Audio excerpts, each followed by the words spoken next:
नमस्कार, मैं अवनीश और आप देख रहे हैं समय आचार। समय का आचार, समय का व्यवहार। हमारे साथ हैं व्यालोक जी। व्यालोक जी, बहुत-बहुत स्वागत। नमस्कार समय आचार पर आपका। हमारे सभी दर्शकों, श्रोताओं और आपको भी बहुत-बहुत प्रणाम, नमस्ते।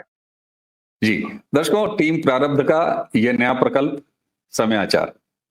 ऐसा हमें क्यों करना पड़ा, इस बात की जानकारी इससे ठीक पहले के वीडियो में हमने आपको दिया है, पर्सनली बताया भी है। आइए सीधे-सीधे बात शुरू करते हैं। व्यालोक जी, टीम प्रारब्ध के महत्वपूर्ण हिस्से। अब हम समयाचार और प्रारब्ध इन दोनों चैनलों के माध्यम से आपके बीच में निरंतर आते रहेंगे। हालांकि प्रारब्ध पर जैसा आपको पता है कि अब कोई अगला वीडियो 4 तारीख की शाम को ही आ सकेगा। व्यालोक जी, बहुत बहुत स्वागत है आपका। व्यालोक जी, ऑपरेशन सिंदूर जिस तरीके से चला और जिस सफलता से चला, अब उसको उस पर बात करने की मुझे नहीं लगता कि हमें कोई आवश्यकता है। दुनिया देखी, दुनिया ने जाना, दुनिया उस पर बात कर रही है, भारत में भी उस पर बात हो रही है, हालांकि उस पर राजनीति भी हो रही है, इसमें कोई शक नहीं।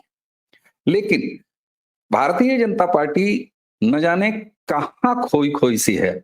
आप देखें, ऑपरेशन सिंदूर जैसे एक ऐसे शौर्यता और भारतीय सेना के पराक्रम से जुड़ा, उसी के साथ साथ ऑपरेशन सिंदूर अपने नाम को लेकर बहुत चर्चा में इसलिए रहा कि भारतीय संस्कृति और भारतीय कलेवर का जो इमोशन है वो निकल के इसमें आया। लेकिन भारतीय जनता पार्टी के बारे में ये भ्रम आराम से फैला लिया जाता है कि साहब ऑपरेशन सिंदूर की सफलता को लेकर घर घर सिंदूर पहुंचाएंगे भारतीय जनता पार्टी के कार्यकर्ता।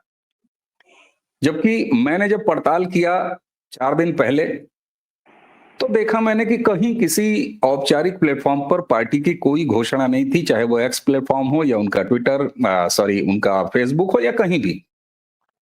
अखबार के हवाले से 2-3 मीडिया की स्लाइडें घूम रही थी, 2-3 खबरें घूम रही थी और उस पर निश्चित तौर पर एक नेगेटिव विमर्श शुरू हुआ, क्योंकि ये उचित नहीं था कहीं से भी। मैं भी चौंका कि ऐसी कोई योजना है क्या, और इसी वजह से मैं गया भी देखने, और तब पता चला कि ऐसी कोई पार्टी की योजना नहीं है। कल इसका खंडन आता है। व्यालोक जी, विश्व की सबसे बड़ी पार्टी, मिसकाल वाले मेंबर तक, और इस तरीके से कोई अखबार, कुछ लोग भ्रम फैला ले जाते हैं और भाजपा फिर पीछे पीछे दौड़ती है। उसके आईटी टीम के चीफ को आना पड़ता है और आके कहते हैं इतने दिनों बाद। अरे भाई, पहले दिन ही खंडन क्यों नहीं किया? और उसी के साथ से एक चीज और व्यालोक जी, ये खंडन मंडन क्या है भाई? कोई फर्जी खबर अगर फैला रहा है तो आपकी एफआईआर कहां है मिस्टर भारतीय जनता पार्टी के संगठन? क्या कहेंगे आप?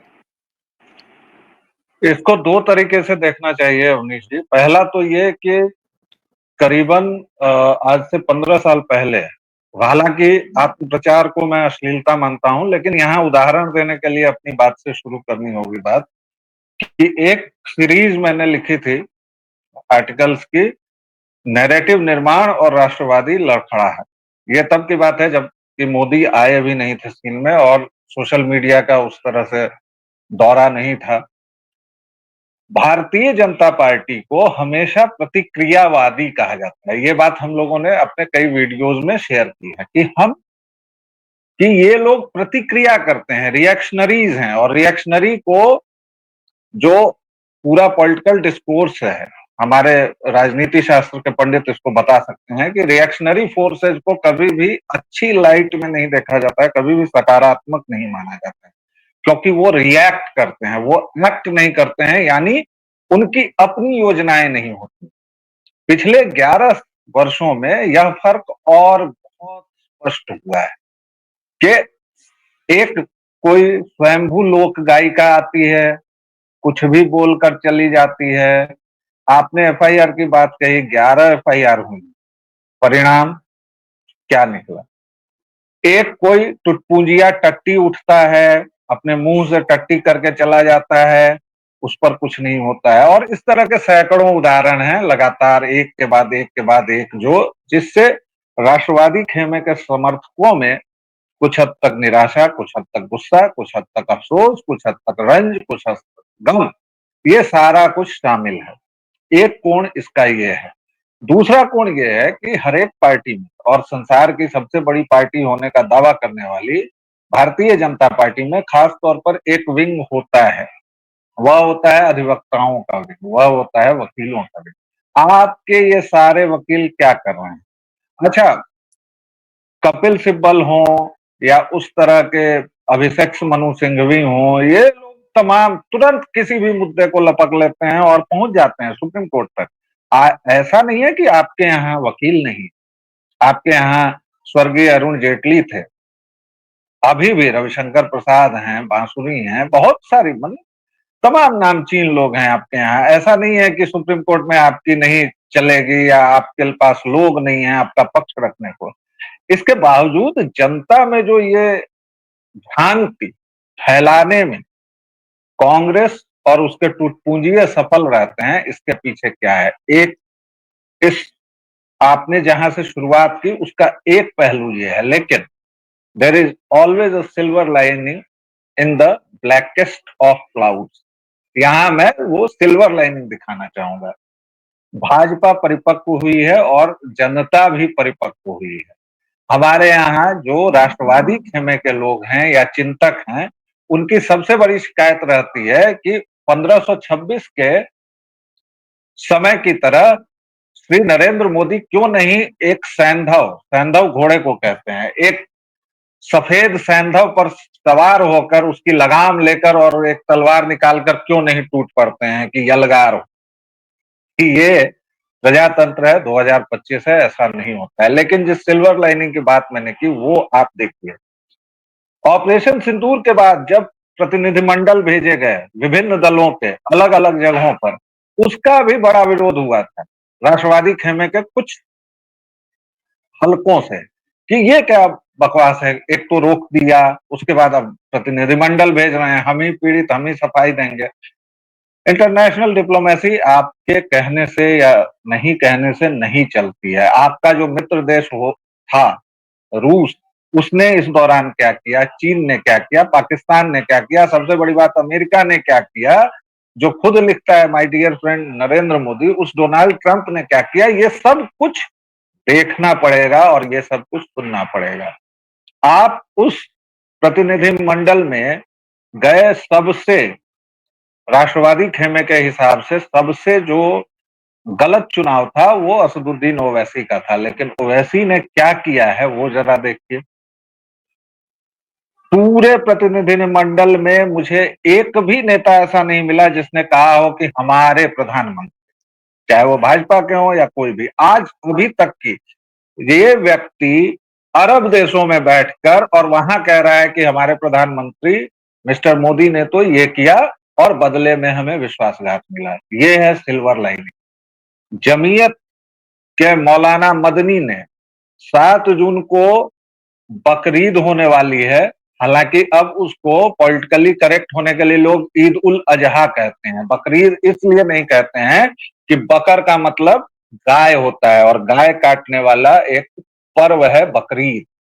हालांकि अब गंगा जमुना के गटर में बहुत सारा पानी और सीवर बह चुका है तो अब लोग उसको, लेकिन मदनी ने कहा है कि कृपया अकेले में कीजिए, और जो 1948 में बना कानून है उसकी सारी डेफिनेशंस उसने दी है कि अगर आपको कहीं कोई समस्या आ रही है तो काले जानवर को दीजिए।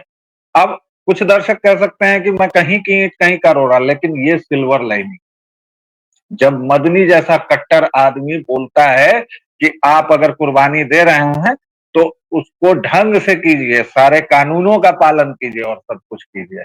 इसके अलावा अभी मैं एक और आता हूं, शशि थरूर।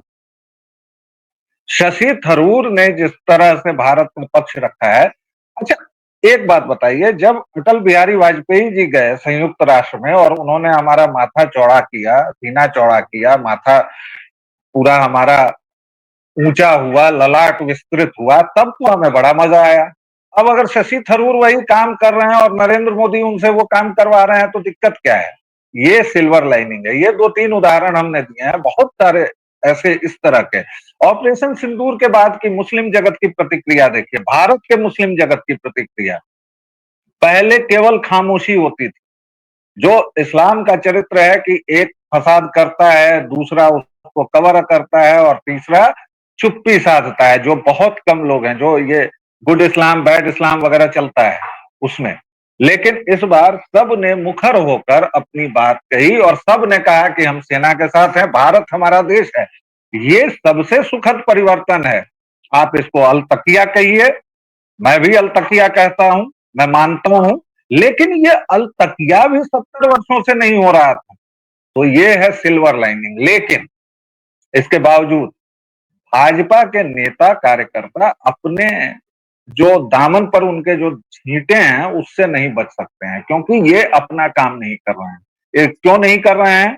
क्योंकि इनको पता है, कल पटना आए थे मोदी जी, कल नहीं परसों आए और फिर कल काराकाट गए, अब वो बिहार शुरू कर चुके हैं।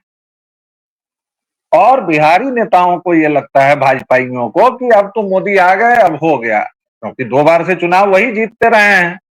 ना कोई आपका तंत्र जीतता है। अगर कोई भाजपाई ये कहता है कि हमारे संगठन की वजह से, हमारे तंत्र की वजह से, जी नहीं, बिहार जी में तो खास तौर से बिल्कुल और बिल्कुल आप मोदी के नाम पर जीत। तो ये जो जीत होती रही है ना, ये भी एक आलस्य का कारण है। लेकिन अंतिम वाक्य, सब जी कुछ के बावजूद एक सिल्वर लाइनिंग है, और वो सिल्वर लाइनिंग ये है कि समय लगेगा, थोड़ा और समय लगेगा, लेकिन अब चीजें पकड़ में लग रहा है कि आ रही हैं।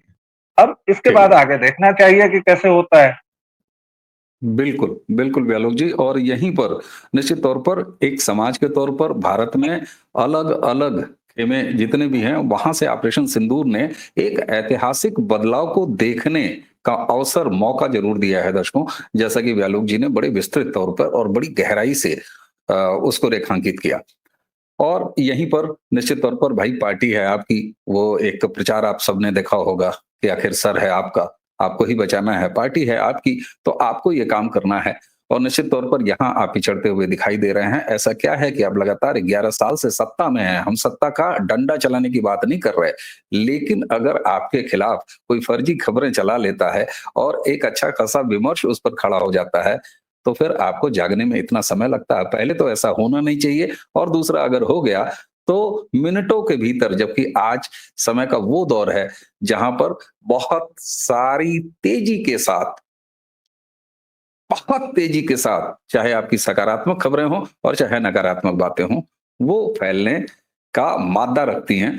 तो फिर आप इतने विलंब से क्यों हैं? दर्शकों, समाचार के इस नए मंच पर आज विमर्श का ये पहला वीडियो है। हमें उम्मीद है कि आपको ये बातचीत पसंद आई होगी। प्रारब्ध के जितने भी दर्शक इस वीडियो को देख रहे हैं, आप सबसे अनुरोध है कि इसे एक बार फिर लाइक कीजिए, और हाँ, इस चैनल को सब्सक्राइब जरूर कीजिए। आगे से निरंतर आपको प्रारब्ध 4 तारीख की शाम से और ये समाचार आपको लगातार देखने को मिलेगा। इस पर भी हमारी चर्चाएं आएंगी, और प्रारब्ध तो हमारा है ही। कुछ ऐसी चीजें हैं जिसकी वजह से हम 4 तारीख तक अपलोडिंग नहीं कर सकते प्रारब्धों पर। आपको पता है, एक तरफा कार्रवाई करते हुए यूट्यूब ने हमें स्ट्राइक दिया, और इस स्ट्राइक की वजह से हम 7 दिनों की ये सजा भुगत रहे हैं। टीम प्रारब्ध ये सजा भुगत रही है। तो टीम प्रारब्ध के इस नए प्रतिष्ठान समाचार को ऐसे ही अपना स्नेह देते रहिए। वीडियो को लाइक कीजिए, चैनल को सब्सक्राइब कीजिए, और जल्दी से जल्दी हमें उस संख्या तक पहुंचाइए जहां हम टीम प्रारब्ध की ही तरह आपको यहां भी लगातार कंटेंट दे सकें और हमारी बात ज्यादा से ज्यादा लोगों तक पहुंच सके। व्यालोक जी, आपको बहुत बहुत धन्यवाद। दर्शकों, इसी के साथ मुझे और व्यालोक जी दोनों को आज्ञा दीजिए। आप सबको समाचार के इस मंच से टीम प्रारब्ध का प्रणाम।